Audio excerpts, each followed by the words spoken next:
My guest today is Adam Galinsky. Adam is a social psychologist and a professor of leadership and ethics at Columbia Business School. He has published over 200 scientific articles in leadership, negotiations, diversity, and ethics. He's been a damages expert in numerous defamation lawsuits that have generated more than $1 billion in verdicts and settlements, including Dominion Voting Systems versus Fox News.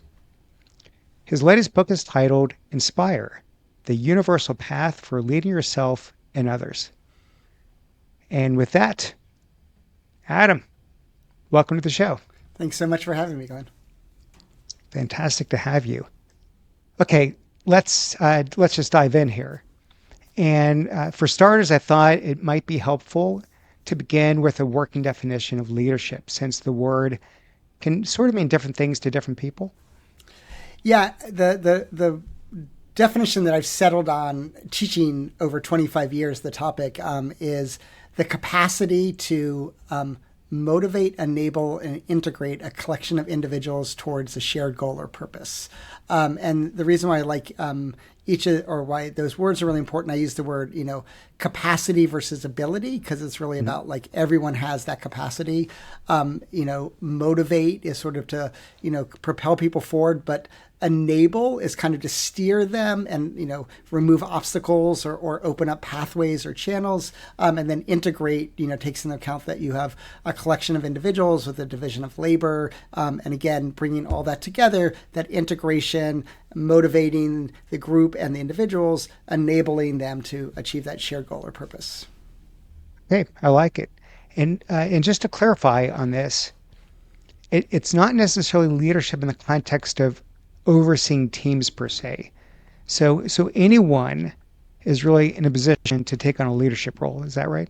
Absolutely. And I when I give that definition in the class, I often say to, people, what word is missing from this definition that we often associate with the word leader? And authority, rank, power, right? So any person, regardless of their position in a hierarchy or in an organizational chart, that motivates, enables, or integrates a collection of individuals towards, that shared goal or purpose is engaging in leadership behavior.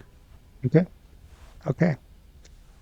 So you coined this term, the leader amplification effect, which suggests that when we're in a position of leadership, all of our words and expressions get amplified, both the positive and the negative ones. So we'd love to hear more about that.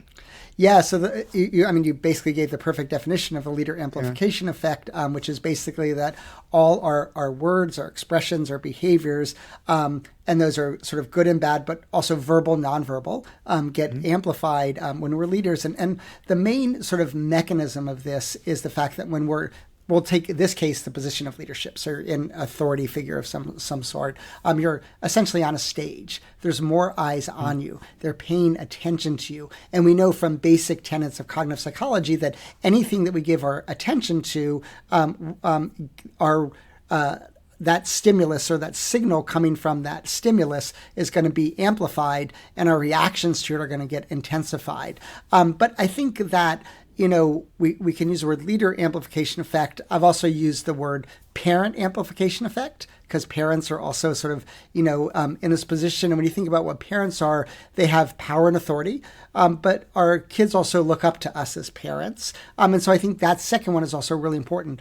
Whenever we look up to someone or care about their opinion of us, we are likely their expressions are going to be amplified and our reactions are going to be intensified. So even a kid, right, could say something that really hits their parents hard because the parents care about the opinion of their kids. So when we care about another person, all those signals get amplified and our reactions get intensified.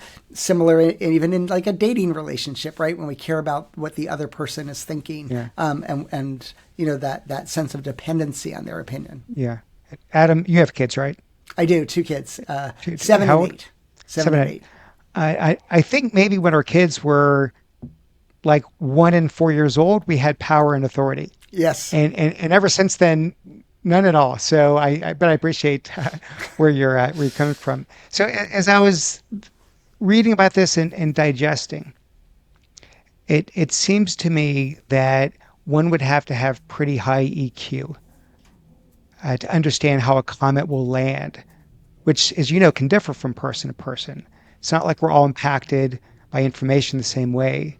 So you may be conjuring up a worst case scenario when a boss says, and you mentioned this as an example, I want to speak with you later, right? And all sorts of fear comes in your mind. What do they want to talk to me about? Am I fired?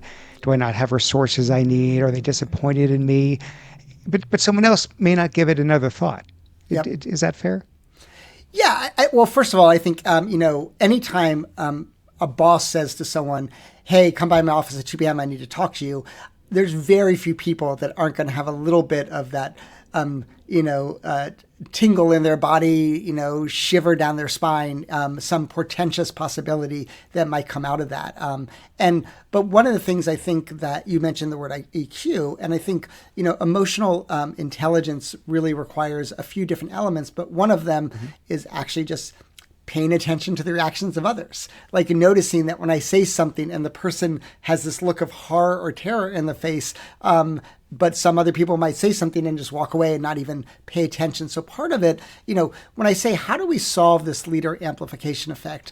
The big solution, there's two sort of components of it. One is what I call awareness, right? And it's that awareness, A, that I have power or authority, that someone looks up to me.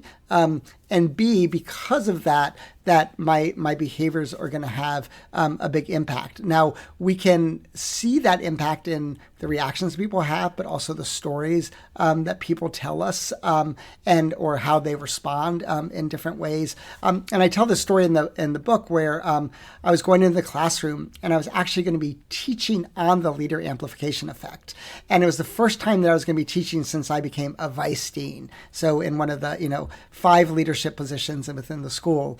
And something was not going well technologically in the classroom. And I called operations and they basically told me they couldn't fix it. And I remember just being like, that's completely unacceptable to me. Like, how is it the first day, it's, August, the first day of school, how do we have a broken piece of equipment? Like, and they spent the rest of the day trying to fix it. And they told me that night, oh, good news, we finally solved the problem. It was all this complicated software stuff. And I was like, oh, thank you so much. I'm so grateful, blah, blah, blah. But about a month later, the chief operating officer of the school came to my office and said, hey, I just want to let you know, you're always wearing your dean's hat, even when you're teaching. And I was like, yeah, I know. And she's like, oh, yeah, do you? And she's like, remember that operations person that you yelled at on the first day of class? You made that person cry. And they cried because you weren't just a professor yelling at them, because you were a vice dean yelling at them. And it's unbelievably ironic. I literally was teaching about this very concept that day. And so part of it is just being aware, recognizing, okay, I'm in a different state of the world than I was. My dean, who I adore, he's an inspiring person to me. But I interviewed him on the anniversary of his first year being dean, and he'd been on the faculty for 20 years. And I said, what's been the most surprising thing about dean? And he's like, I basically can't do anything anymore.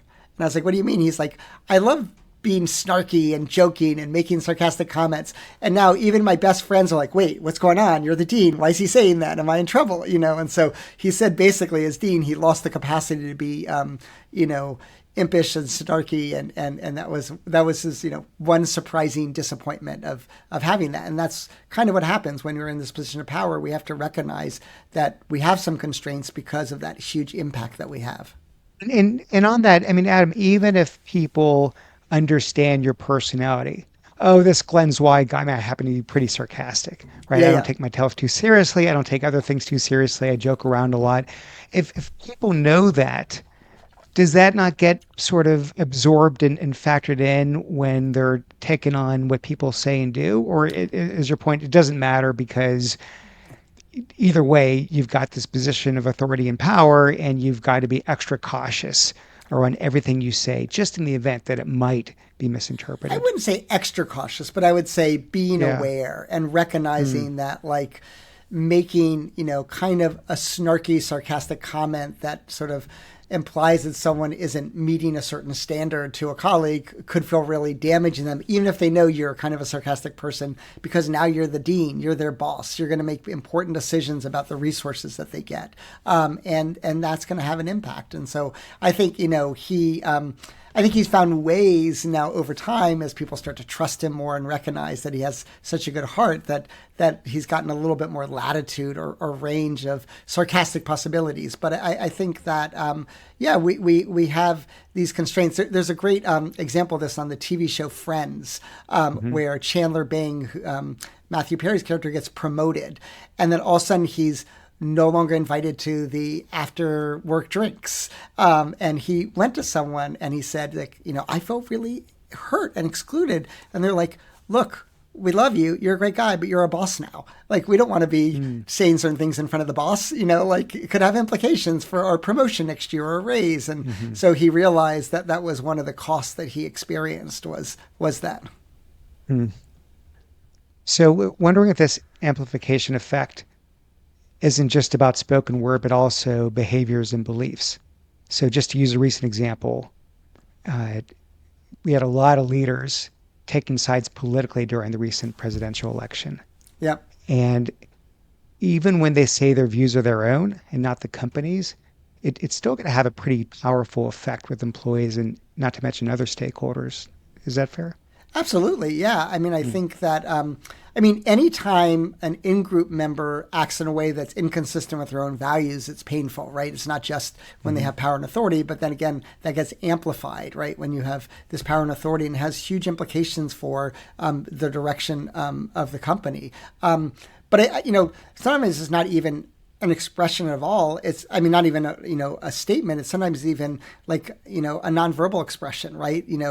The way that certain people looked at the president during his inauguration speech, right? Are they looking beatifically or are they looking skeptically, right? Those can have impacts. And I tell, one of the stories I tell in the book is about a man named Barry Salzberg, who became the CEO of Global Deloitte, with hundreds of thousands of employees around the world. And about 6 months after being CEO, he basically realized that at every meeting that he was at, there were bananas.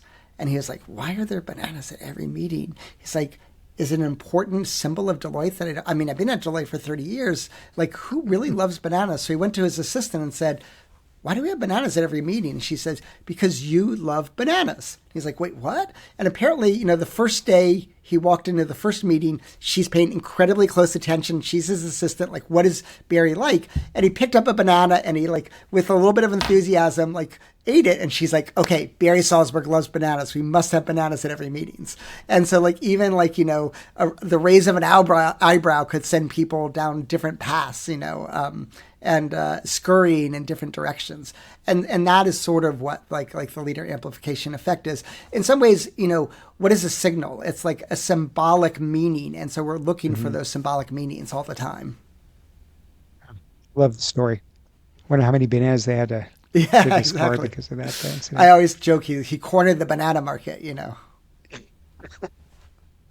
So you say that there are three universal factors to inspiring leadership: being a visionary, which represents how we see the world; being an exemplar, which represents how we are in the world; and being a mentor, which represents how we interact with others in the world. Yeah. Would love it if we could dive into each of these. Yeah, well, let me just tell you a little bit of background about why these are the three universal features. I think that's really important. So I've asked, tens of thousands of people across the globe, tell me about a leader that inspired you, but also tell me about a leader that infuriated you.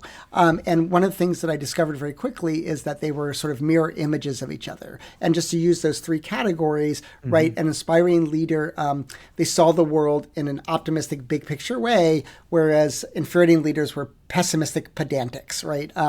Inspiring leaders were, calm and courageous, right? Infuriating leaders were these exemplars of anxiety and cowardliness. And, inspiring people, these mentors, they really elevated people, empowered people, and were selfless and generous versus selfish and diminishing people, right? And dismissing people. And so one of the things that I realized in asking all these questions and recognizing that that they basically were subsumed by these three factors, again, as you said, how we see, how we are, and how we interact in the world, is that the reason why these are the three universal factors is because each one of them satisfies a fundamental human need. So to be visionary satisfies this fundamental human need for both a sense of understanding, but also a sense of meaning, right? The reason why exemplar is one of the three universal factors is satisfies that need for protection and safety, but also like propulsion and energy. And mentor satisfies that fundamental need for that I matter, that I belong, but I'm also valued and respected by others, belonging and status. And so I think those are really the reason why those occur, why these are the three universal factors. And one way that I think is really useful for listeners to sort of appreciate these is I opened the whole book with the story of Tammy Jo Schultz, who's the captain of Southwest Airlines 1380 going from New York to Dallas, when the left engine explodes, but also tears a hole in the side of the plane, and a passenger gets sucked into that hole and fatally injured. And they descended 20,000 feet pretty quickly. As Tammy Jo Schultz said afterwards, the plane wanted to descend, so he let it descend. But the reason why she was so inspired in that moment is she recognized the passengers don't know why we're descending, right? They might think we're free falling and we're about to crash. And so she went on the intercom and she gave them a vision, an optimistic why that made sense of their experience of descending. And she said, we're not going down, we're going to Philly. And those 10 words were just utterly transformative. The second thing is if you actually hear the flight recorder of her, talking to the passengers and also with air traffic control, is you notice immediately she could be ordering soup at the deli, right? It's just so matter of fact. She's like, we're part of the plane's on fire. We have all, part of the plane's missing. We're going to pick Philadelphia, just totally matter of fact. And even afterwards, one of the EMT asked her, "How did you get through security?" She's like, "What are you talking?" He's like, "How did your nerves of steel not set off all the alarms at security? Because you're completely calm." And then the third thing is when she landed, she went row by row, looked everyone in the eye and said, "How are you doing? Are you okay?" She told the little girl how special she was that she got to be on this, thing. And she joked afterwards, Tammy Jo, she's like, "I'm a little surprised that people want to talk to me more about my stroll down the aisle after the flight, was on the ground versus what it actually took to land this incredibly crippled plane." But again, it's like that interaction with people. And so we can see she gave them a vision. She was this exemplar of calmness and courage and competence. And then she was this mentor who really made every person feel valued and like they mattered. I'd have to go back and recall what script Captain Sully used when he had to crash land in the Hudson there, right? If he expressed the same kinds of traits. He did. He did. Well, he did. And actually, it's very funny because for 10 years, I used Captain Sully in my class. And then in 2019, when the Tammy Jo Schultz thing happened, I switched to using Tammy Jo Schultz. But there's two things about Captain Sully that I think are remarkable. One is that he's very matter of fact, same thing. We lost both engines. We're going to go to Teterboro. Nope, we're not going to make it. We're going in the Hudson, but very matter of fact, The second thing is that when he was a glider, he was trained in gliding. And so he actually had this incredible expertise and this competence, and this to be able to land the plane. But one of the things that people remarked on is that he was the last one to leave the plane, and he got into a lifeboat. And immediately the Coast Guard came to get him, and he said, "Don't get me, get the people on the wings because they're in a more tenuous position." So he was already thinking about what was not just best for himself, but for the people that he was leading. And so, he had all of those traits. I think that you're exactly right. One of the most interesting things about Sully is that, he's given lots of speeches around the world, and he always tells this story that people saw as they called them Sully moments. And they were moments in which he just showed grace in the world. And one of the examples that people like to tell about him was the time they got in late.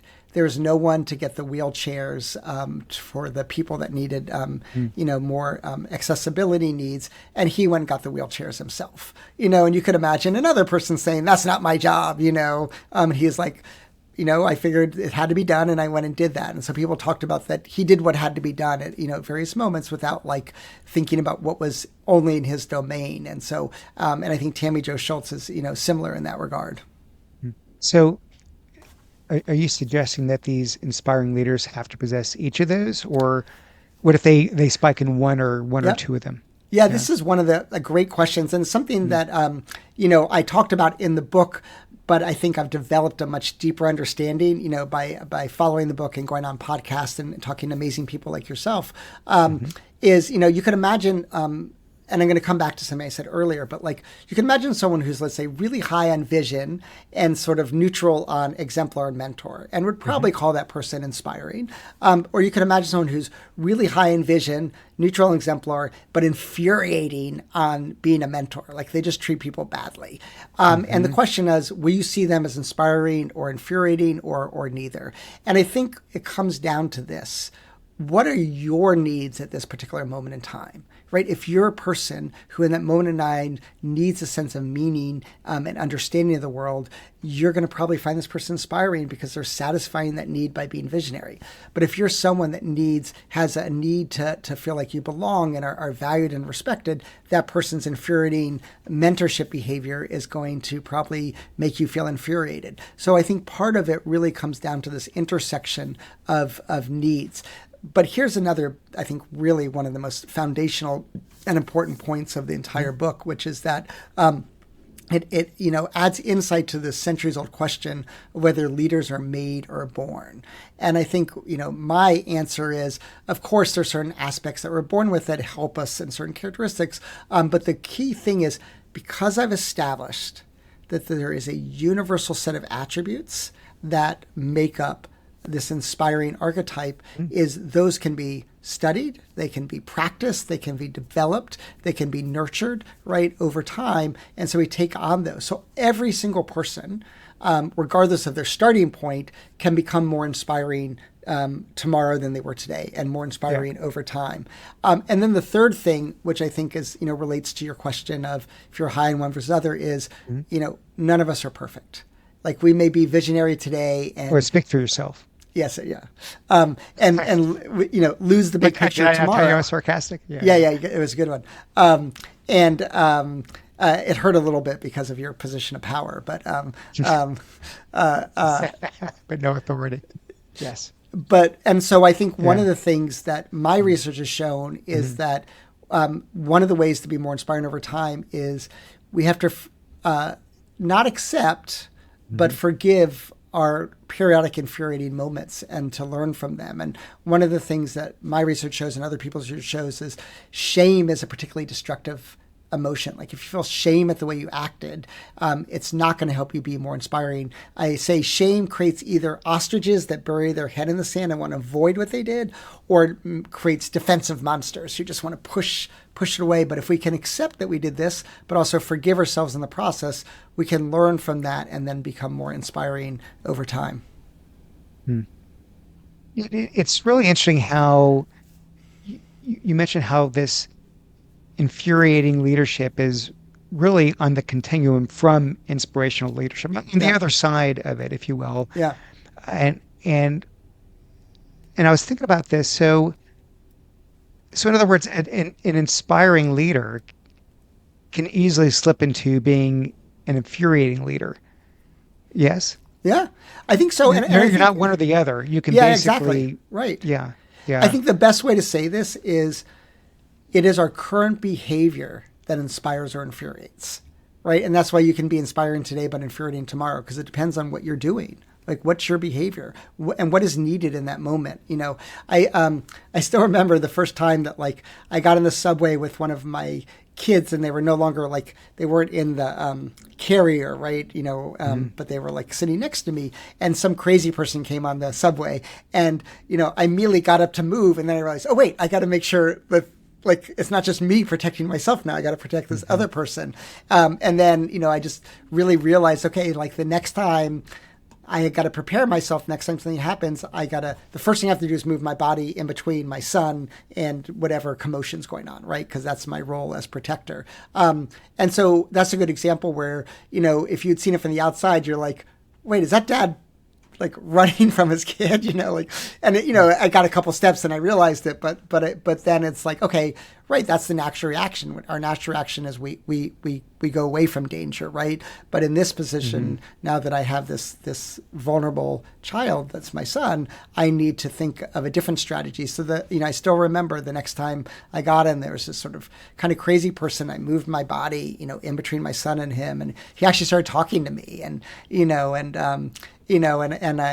I clearly was sort of like keeping him in between my son and myself, and just, but I was protecting him, but I was trying to engage him and like not want to like piss him off either. And I still remember we got off the subway and he said to me, he said, "I wish I had a pops like you." And that was like one of the nicest compliments I think I could have gotten, and so, but that's a good example. We can learn over time how to be better in those situations. It reminds me of this psychometric tool that I use called the Hogan Development Survey. Are you familiar with this? Yeah, I've taken Hogan. When I became And the vice dean, they had us all do the they could you Hogan. go through it? Yeah, Well, yeah, this is a part of Hogan. It's yeah, called, again, HDS, Hogan Development Survey. And it highlights, for the benefit of the listeners, what they call dark side yep, personality traits. And it's essentially how certain strengths in ordinary circumstances can actually become derailers in stressful situations. So you put someone under extreme stress, high pressure environments, and then self confidence can easily spill over into arrogance, yep, or being diligent and very attentive to detail, which can be a superpower, can also teeter into hyper critical behavior, micromanagement, this kind of thing. or So there can be paralysis, right? Yeah, triggers, right, that yeah. push you from one side to the other. I would imagine here. Yeah. And I think sometimes, right, like things that make someone, charismatic, right? There's some roots of that of narcissism, right? That then Hmm. can become more destructive in different situations. And I think that's Hmm. right. I think that we and again, leadership is really, it's not about you as a person, but it's about the impact you're having on others. And Hmm. actually one of the things I want to really make clear is like the leader amplification effect tells us something really important, which is we very rarely have a neutral effect on other people when we're in this position of leadership. We're going Hmm. to either inspire or infuriate. We don't have a choice to have an impact, but we do have a choice of whether that impact is positive or negative, right? Inspiring or infuriating. And I think that's one of the things that's, I think, very empowering for people and energizing is that recognition that I do have a choice and I can make the right choice rather than the wrong choice. Yep. I found this one fascinating, that when we're feeling lost, Yes. we're more likely to be attracted to strong leaders, even if they are infuriating. And I think you Yeah. sort of mentioned earlier how what's infuriating to some may be inspiring to others. So even to the point of supporting autocratic forms of government, Hmm. uh, it, it's like we're willing to accept any kind of vision, even if it's not in our own best interest. And I'm not, the show's not about politics, Yeah. but I sort of wonder, just intellectually, if that's in part what explains the mass appeal that Trump had this time around. I think it explains the mass appeal they had in 2016 and this time around, right? Mm, Which is that, well, there's two things I think that are really interesting, right? Is that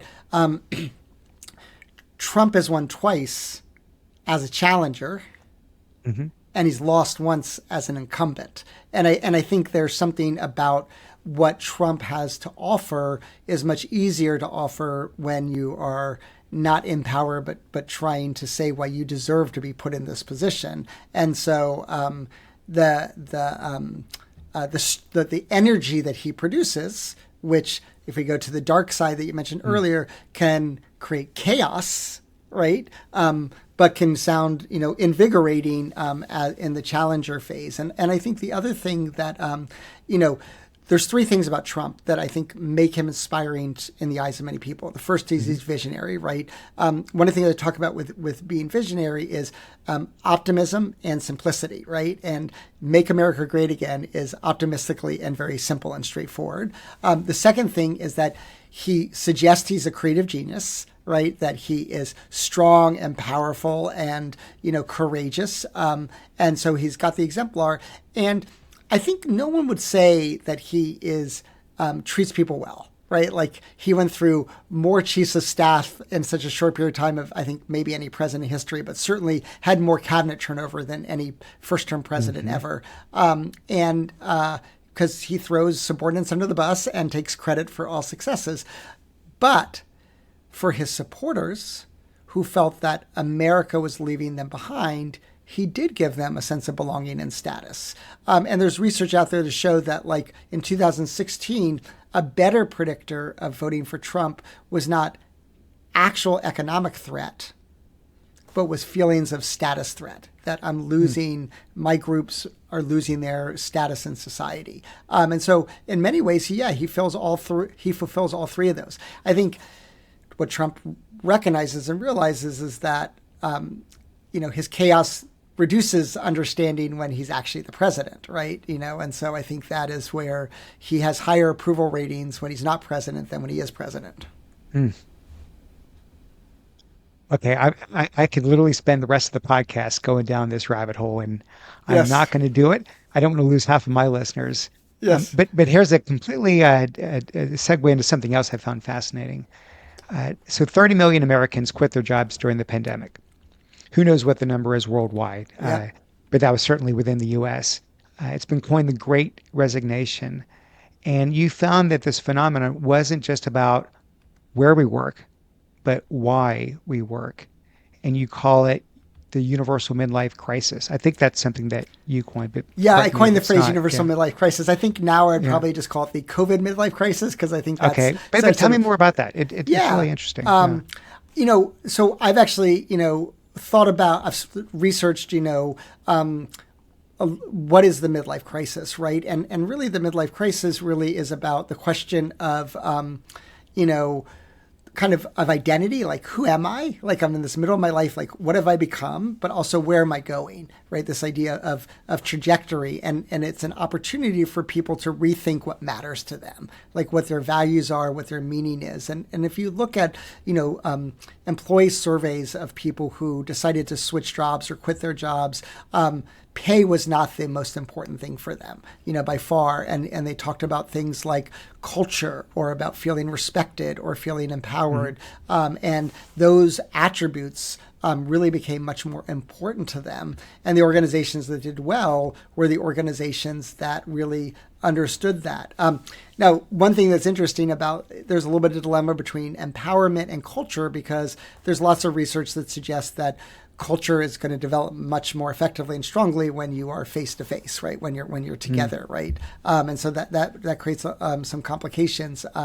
But so I think what COVID did, the midlife crisis is essentially awareness of our own mortality, right? We're recognizing we've come to this point, this fork in the road, where we're going to have less than we've had already. And COVID also raised that sense of mortality, but then there was massive dislocation too on top of that. And so then people, again, we talked about a fundamental human need for meaning and understanding. Because of that dislocation and the disruption and the mortality salience, then people started thinking about what really mattered to them and recognized that, how they were treated was a really important component of where they wanted to work. But did you notice any patterns around demographic breakdowns of where that was more important, or again, was it universal across all groups, all Yeah, ages, et cetera? that's a great question. I'd have to go back and look at some of the survey data to remember this.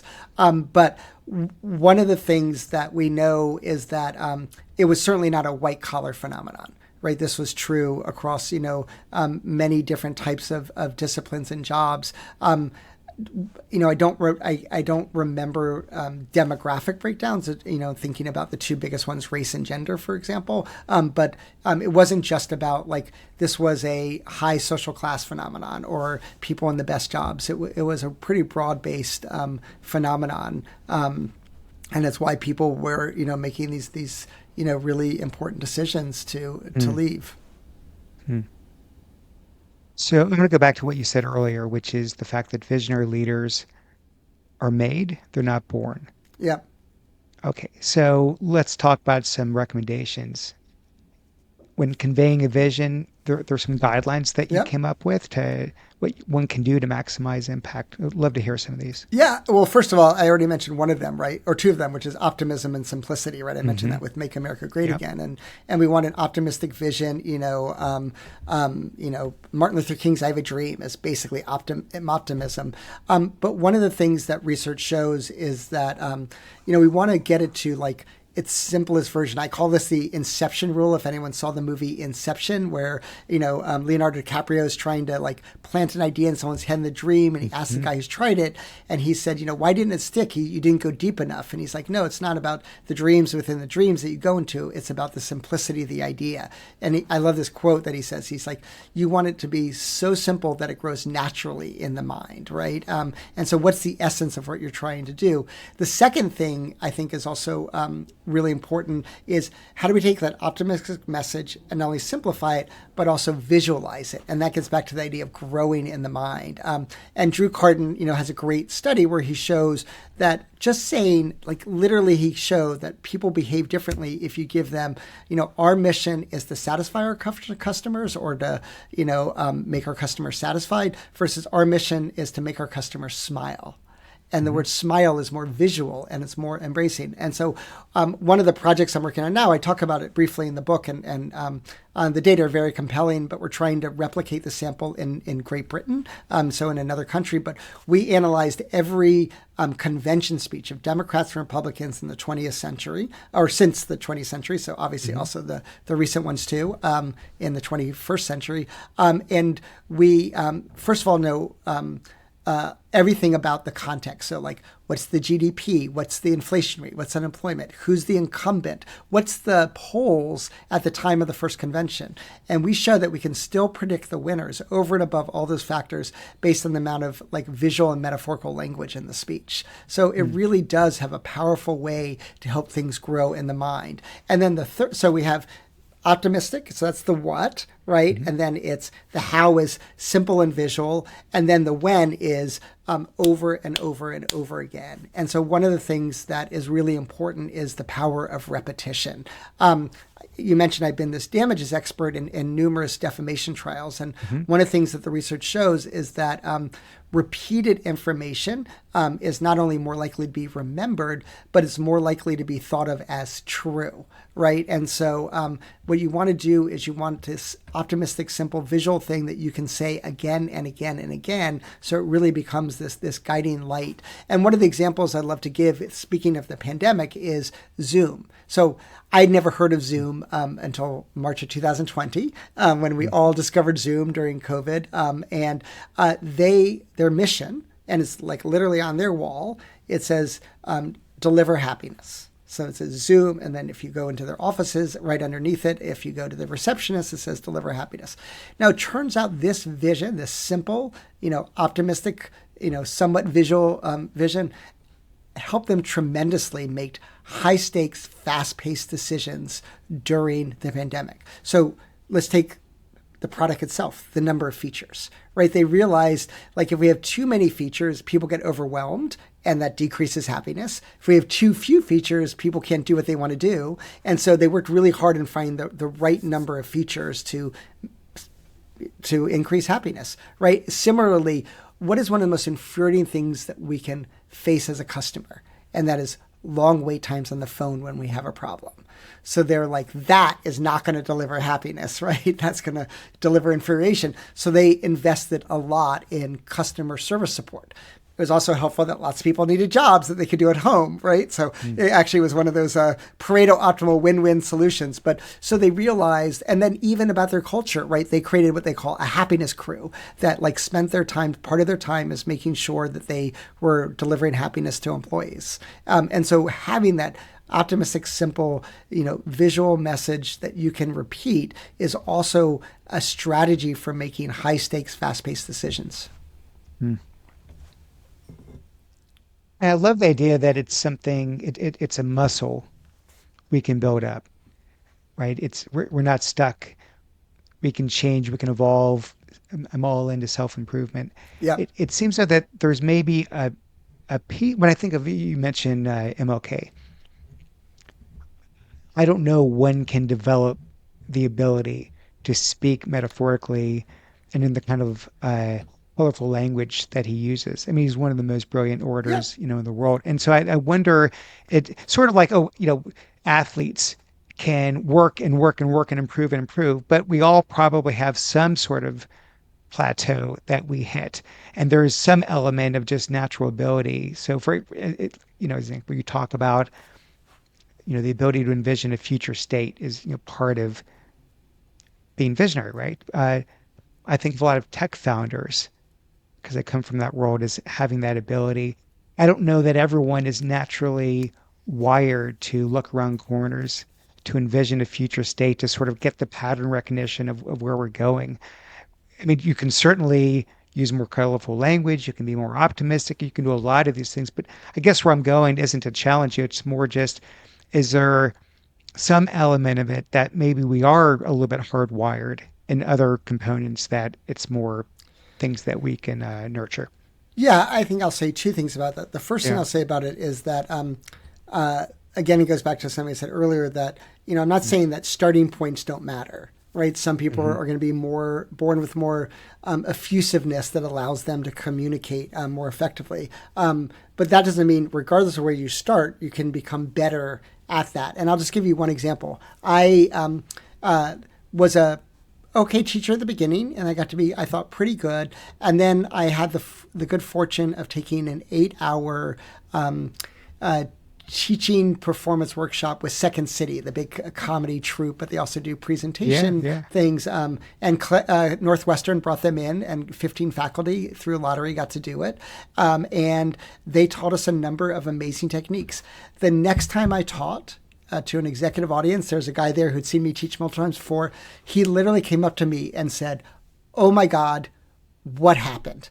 Like, you were amazing. I've always loved your teaching, but that was like spectacular." The next time I taught in the MBA classroom, my TA came up to me and was like, "Oh my God, what, where did this come from?" And I mean, it was a number of simple techniques that really resonated with me.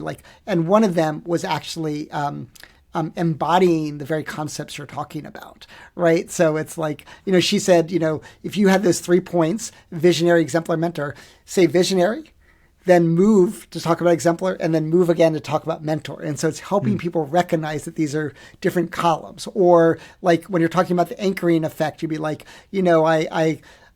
someone gives me a first over, back here, and I move away from it, but then I get anchored back. And so, you move your whole body backwards. And so there's just a lot of techniques. One of the ones I still love this day is like, when you're telling a story, is sometimes to like talk more softly. And so then everyone has to come in and lean in, and then get louder at the crescendo. And if you watch Martin Luther King's "I Have a Dream" speech, right, Mm-hmm. there's a real state of sort of like, relative monotone that slowly builds into this much greater crescendo over time. And so you could certainly teach someone that, right? And so I think even though what makes Martin Luther King amazing, right, is that like he ad-libbed a lot of that speech on the spot, So what makes him amazing was his ability to do that. But like you could certainly train people to do that more effectively. The second thing, though, that I want to say is that Mm-hmm.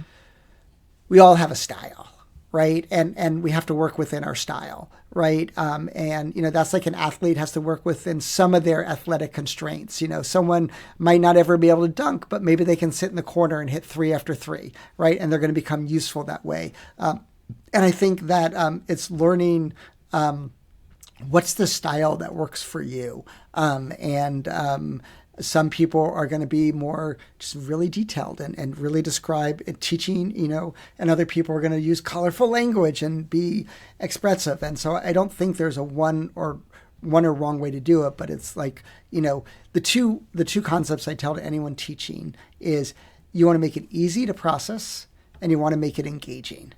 Now, what works for you to make it easy for them to process and to be engaging, might not be the same things that work for someone else. Hmm. It, it sort of relates to another point you had brought up about mentoring. Mm-hmm. And one of the common mistakes we make is we assume people we're trying to help are a lot like us. So they should all respond Yeah. to the same kind of advice that motivates us, but it's often not the case, right? Everything lands differently depending on how people are wired. Yeah. Yeah. Yeah, I think it's a great point. I tell this story in the book, which I really love. Is a former MBA student came to me and told me the story about how she had this employee that was doing great, and so she promoted her and gave her a raise, and the person quit. And she's like, "What?" And so she went to the person like, "Wait, I was trying to reward you, and you're treating this like a punishment." She's like, I don't want a promotion. I don't want a raise. Like, I like my job. Like, I'm not type A like you. You got an MBA. You want nothing more than a promotion, raise. And I still love. She's like, what is it that you want? She's like, flexibility. So they get this deal where she like had the same salary, a little bit more responsibility, but had 5 hours less of work a week. So it went down from 40 to 35 hours with some flexibility when she engaged in those hours. And it was such a great example of like, we can't just assume, different people have different needs at different times. I mentioned I have a 7-year-old and 8-year-old, right? And so you quickly learn that what motivates my 8-year-old doesn't motivate my 7-year-old, right? Some things motivate both of them, but some they're different. And my 8-year-old, if I use a stern voice, like, we're done doing this, he's like, okay, we're done with this. If I use that with my 7-year-old, bursts into tears, like, why are you being so mean, Dad? And I'm like, I literally just said the same thing to him, and he didn't say anything, And so you got to learn how to calibrate, right? Which is one of those, really, really important things. And so one of the foundations of the entire book, and something that I started studying in 1995 as my dissertation title at Princeton University, was perspective taking. And a lot of things that we've talked about are, in order to motivate someone, you have to be able to take their perspective, right? To enable them, you got to figure out what's constricting them or what channel needs to be opened. And it goes back to what I said earlier, like to inspire someone. We talked about early on. Yeah. Yeah. You got to meet their needs, right? What are their needs? And what does this person need at this moment in time? Or what does this country need at this moment in time, right? You could criticize Donald Trump on a lot of things, but Donald Trump has a very good sense of what it is that people need to hear based on what they need in that moment of time and deliver it to them. It was something, if I go 2 or 3 career chapters ago when I was running a company, it's where I struggled, which is if I've got X number of direct reports, they each respond differently. They each have different motivators. Yep. And I probably didn't have the, I don't know, the awareness, the Yep. maturity to really understand how to tap into that, to understand what they are, and then to know how to tap into that. Because it's not even the words you say, it's even the means in which you say it. Like you said, like the harshness of your language or how complimentary you need to be, and just being somewhat cautious about how people are going to back to the amplification effect. Yeah, absolutely. But I think it also helps us think about the fact that we have different categories of people. One of the first consulting projects I ever worked on when I was a professor at Northwestern was with McDonald's and thinking about motivation. And one of the things that you quickly realize is McDonald's has 2 categories of individuals. They have like the young people who are doing it as part-time jobs or even full-time jobs, but are looking to other things. And then some people who are treating it like a career, or like they're the head of their household and they're doing this really to provide that. And so quickly you realize that they have these benefits, and we turn that into a choice. Like you could either get like money for college, right, or some other like developmental things, or like this, this was before Obamacare, this, health insurance. And so, because they realized there's no point to give some people health insurance because they were on their parents' health insurance and it wasn't a motivator for them. But then this other thing would be a bigger motivator for them. And so realizing that we have these 2 categories, they probably have more than 2, but these 2 large categories of employees with different needs, we can create a reward system or a benefit system in which we're meeting each person's needs, but without giving things they don't need and then costing the company money. So where do you find that leaders fall short? The ones that are just a click away from that utopia model of inspirational leadership. Is there general patterns of where they tend to struggle, or is it all over the map? I think I think it's all over the map. I mean, I think that Mm. like I've seen every dean I've had has had an inspiring characteristics, right? But some of them, like one dean I've had that just was such a great strategic thinker. But even though he's a great strategic thinker, he was unbelievably bad at communicating that to the rest of the school, right? And so he was doing amazing things, but people were left in the dark, and he couldn't even translate his strategic thinking into like that coherence, and then that was very frustrating people. But then I've had other deans that were great on vision, but like were kind of checked out and never present, and so like you couldn't find them when you needed them, essentially. And then there's other deans that were good on vision and really competent at being a great steward of the finances, but didn't treat people well, right? And so it's really hard to be high on all three, right? It's a real challenge. But I do think that, I would say the deans that really inspired me, and I've had two of them, were the ones that you could actually go tell them and say, hey, you're a brilliant strategic thinker. You're not translating into a good vision. I think this will help you become even more inspiring. And, the inspiring deans were the ones like, you're totally right. I can do this better. And I got to work on that. I mean, when you've studied all of these leaders, and it sounds like, given that these are universal traits, I assume you've studied them all over the world. Yep. Does anyone stand out? Like, gosh, I've spent years, decades studying leaders, and these are the, I don't know, one or two that just are exceptional. I mean, I think that, even, it's funny, like Jack Welch was held up as the epitome of the greatest CEO. And then now there's some evidence coming out that like, that all of his, accounting wasn't all in the up and up, right? So like, even the people that we extol as being amazing are going to have their sort of infuriating flaws. But, what I would say is that, and this is just to say, like, instead of pointing to a particular person, I will say this, which is that the leaders that we often think about as being just incredible, inspiring people, Steve Jobs, Elon Musk, a number of people, they tend to fall short on the mentor aspect of it, right? Yeah, they're that's what great I at was seeing thinking. the vision. They're so creative. They're courageous. They're competent. But they have no patience for people that aren't as smart as they are, right? And so I do think that from the outside world, it's easy to see them as purely inspiring, but sometimes from the inside world, Tim Cook, right, the CEO of Apple, talked about what an incredible stressful experience it was that Steve Jobs wanted you to challenge him but be deferential to him at the same time. Yeah. It's like, you got to be bold. But don't, but you better defer to my, my way of being in the world. So it's like, how do you find that balance between them? And so I think that, that's one of those, examples. But we learn over time. We become better at being, a better person and using, I think, wiser ways of interacting. Yeah. Well, there's a long list of Steve Jobs out there, right? And which Yeah. goes to show that you can respect a leader. You may not love that leader Yeah. or even like that leader, but you can still respect them. Can I And just say one thing yeah, about sure, Steve Jobs? sure. Because you mentioned, Yeah. the dark triad and like confidence can become like, more nefarious at certain times. But there's two articles in the New York Times written after his death. One of them talked about that he was the most creative and brilliant decision maker of all time in tech and like, the ways that he was.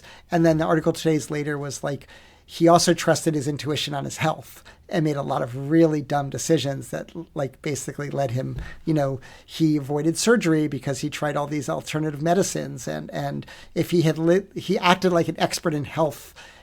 He thought, I'm an expert in tech, I can also be an expert in health, and it cost him his life. And so I think that's also another thing, right, which is recognizing the limits to our expertise, and we may be brilliant on one dimension, but I wouldn't go for them for advice on other dimensions. Yeah. Yeah, he could easily be alive today. And I think toward the very end, I believe, as I recollect, that he came to that realization. No, he did. Yeah. Yeah, but a little too late.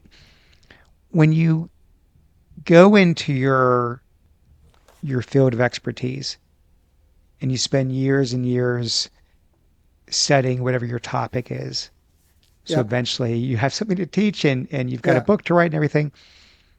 I, to some degree, I assume you start with a hypothesis and then you hopefully prove it with the data.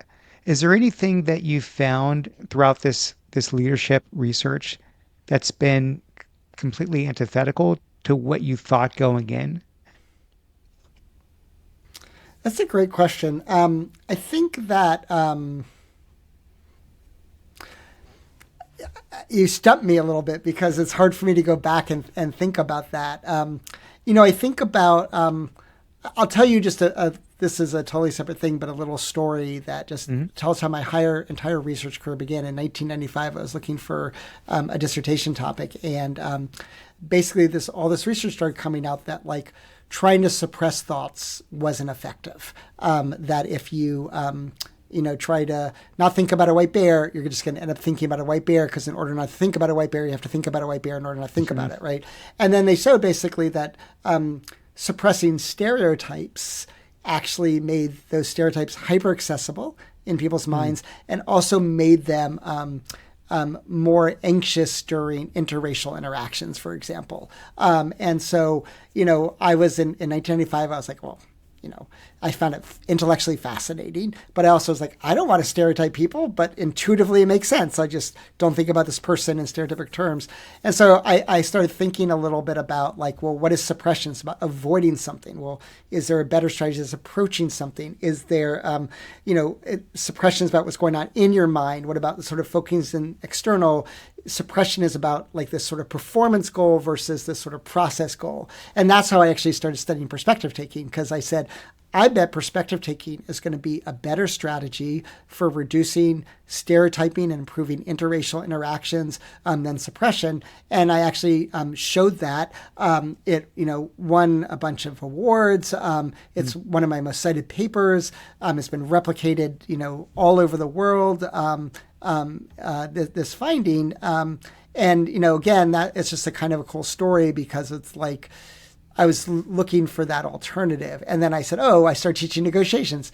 Perspective taking can help in negotiations, maybe." But then I also started realizing times when perspective taking doesn't work. Like when we get in the head of someone we're mad at, we tend to impute all these negative, nefarious things. So we showed like in our research, and this was a discovery because we just we had this.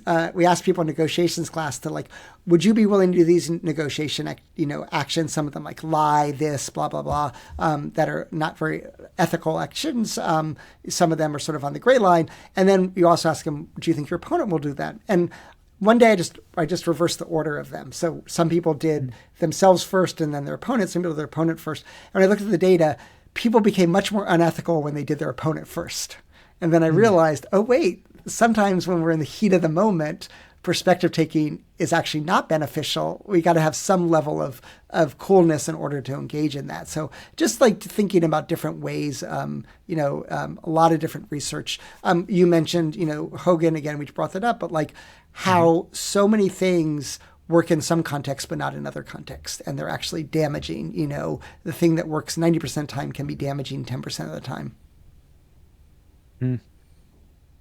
We mentioned Jack Welch Yeah. earlier, and this is going back some years, so I'm dating myself. But there was a race, a succession race at that company, and all of these people were considered just standout leaders. That was the company in the day, Yeah.